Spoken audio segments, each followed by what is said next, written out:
If you manage finances in QuickBooks Online, knowing how to edit a user is a simple but essential skill.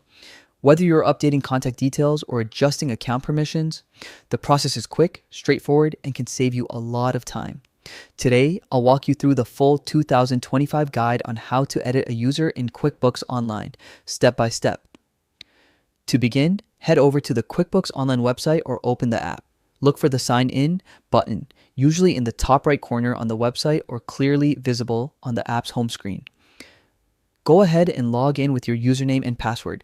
If you've forgotten your password, the reset option is right there on the login page. Once you're signed in, make sure you're actually inside QuickBooks Online since QuickBooks offers multiple products. Selecting the correct one ensures you're working in the proper dashboard with all the right tools.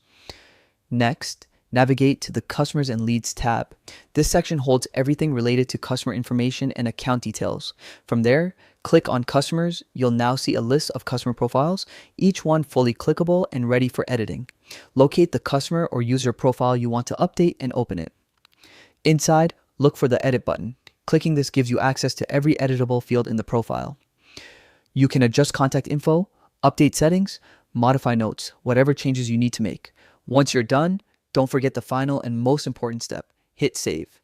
Without saving, your changes won't be applied, so make sure you confirm everything before exiting the profile. And that's it. You've successfully edited a user in QuickBooks Online. It's a simple workflow, but knowing exactly where to go makes the process even faster and more efficient. Thanks for tuning in, and I hope this walkthrough helped make QuickBooks a little easier for you. If you'd like guides on other features or need extra help, feel free to ask anytime.